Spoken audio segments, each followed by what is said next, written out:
Hello everybody, I hope you're doing fantastically well. Welcome back to Connor here on the One Leeds Fan Channel, and I'm here to talk to you about teamwallart.com. Now listen, for the channel to prosper, for the channel to have the creativity and the innovativeness that we have, we need you to go and buy a product from Team Wallart, guys, because it helps us. They help us run as a Leeds United fan channel, and what I love about them in particular is they're Leeds fans. They're not just some generic brand, they are Leeds fans, so we need to be supporting them. And I think they've got some great gear as well, guys. They've got a new Rafinha plaque, which Brownie's just got, which is absolutely mint. I think you guys have been ordering it in abundance, which is great to see. But if you go over there with the code ONELEEDS, you get a 10% discount, and you can get plaques for as cheap as £5. It's worldwide shipping for an incredible rate. Go over there, guys, check them out and enjoy the video.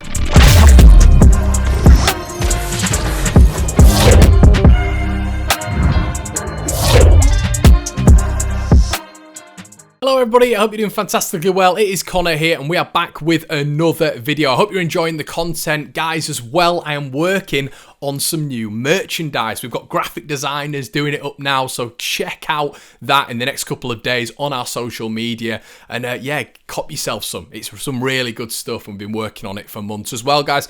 Team Wallart, the link is in the description below. You can get yourself plaques for a £5, gifts, everything brilliant. They've got Rafinha and Calvin Phillips ones that have just been released, so check out that. But guys, we're here to talk about Danny Mills, old Millsy boy. He appeared on a podcast the other day, and I just didn't really take to a lot of the things he was saying, to be honest. It's caused a massive stir on social media because he was talking about his lucrative contract deal, which he managed to negotiate with Leeds, and some of his demands just seemed a little bit ridiculous, and we're going to get into the meat and bones of that right now. So to give you some context, Danny Mills was a bang average footballer.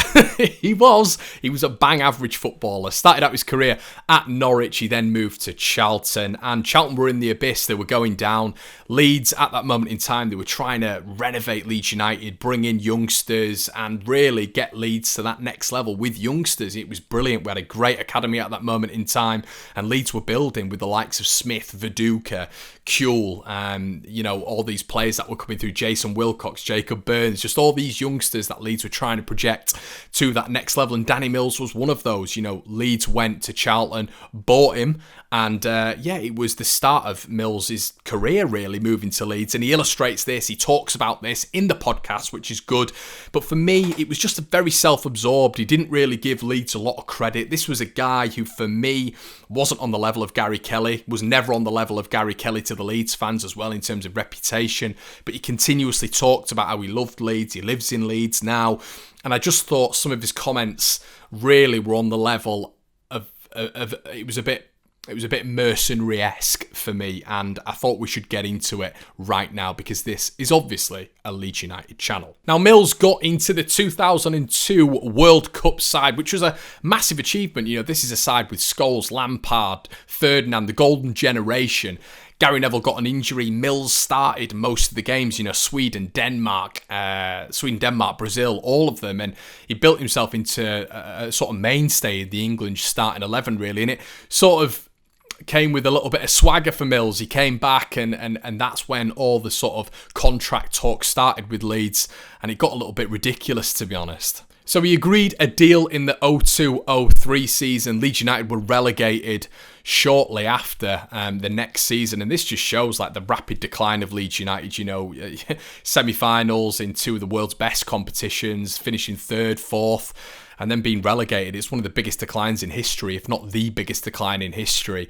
And Mills, he didn't come across well in this. You know, he talked about in the podcast about how he arrived at the exuberant wages chat. You know, Ridsdale was keen on having contract negotiations and talks with Mills, but Mills leaked Middlesbrough interest to the press to sort of hike the wages up and increase the conversations, which is a good business and marketing strategy from Mills. But it's the amount he asked for and how he was in the contract negotiations, which is recited by him, which has upset a lot of Leeds fans, including myself. It was a good contract. It was great, we thought. Let's ask for 35. knowing that it's going to get knocked back, you know, based on the footballer he was. You know, no disrespect, but as I've said, he wasn't even at the level of Gary Kelly. So, I mean, you can't be asking for anything more, surely, can you, Danny? Why don't we ask for 40 laughs? And these laughs that he was doing on the podcast were the wind-up for me. Do you know what? Why don't we just be stupid? There's a bid on the table from Borough. They know they want to keep you, holding Leeds a little bit to ransom with those comments there for me. Let's go and ask for 50 and see what happens. It got worse. We're driving to Ellen Road to the chairman's office. We walk in. Well, having thought about it, where we are now, where the club is going, 65 grand a week. Mills laughs. Ridsdale nearly fell off his chair. And I said it with a straight face. And it's just the fact that he actually quoted and said afterwards it was absolutely ridiculous. So he knew what he was asking was ridiculous. And like we said, he's a businessman. Football is a job as well. You know, it's not all just about sentiment and how much you love a place. But I think you've got to earn your stripes. I think you've got to get the respect of your teammates. And I think going in there, it's a real disrespect. You know, you're essentially saying that you want 20 grand more than Viduka, our top earner, on 45 a week. And I just think for a second rate right back going in and doing that just shows a lack of respect for the regime, the club, his teammates. And it just didn't sit well for me at all. It didn't sit right, not at all. So he talks about the season. We start doing really badly and all of a sudden it becomes a bit of a fire sale, Mills said. Everything starts to fall apart at this stage. Financially, the club is falling apart. Things are clearly not right. There are a lot of rumours. The administrators get called in. We're told no more deals will be done, which is illustrating to Leeds absolutely being battered with money. And there's also got to be a point here to Ridsdale. We know we all have thoughts about Ridsdale. The fact that he's in football, again, is an absolute joke. But, you know, he's the biggest mug in all of this. But Mills is just a bit of a contributor. Danny Mills signs 5-year deal, it says in the press. The problem was, because it had been previously agreed, it was done and dusted. But at the time, it was priceless. What do you mean, Danny, it was priceless? And it just felt when he said it was priceless that's based on humour. Ha ha ha, look, I've got a 5-year deal and Leeds are going into meltdown. The worst thing about all this, guys, is the fact that he's talking about this after knowing what happened to Leeds, after knowing the obscurity, after knowing the fact that so many people lost their jobs and so many fans went through so much pain and misery, but you still love the club and you still live in the area. To top things off, he jokes about negotiating a payoff before his move to City. He says, if I stay, I could send the club bust. And he laughs about this.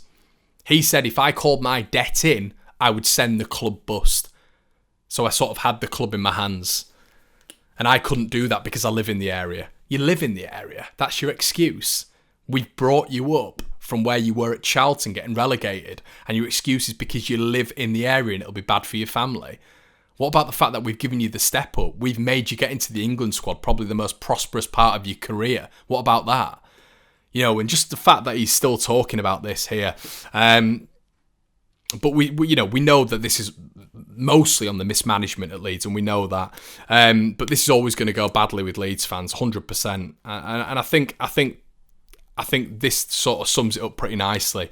So not only does he go on, this is a tweet, so not only does he go on from being 18k a week to demanding 65 after a few England caps, he then goes to the press to leak the link to Borough, gets his contract, maybe 30k a week compromise, guessing figure. He then holds the club I loved to ransom. And I just...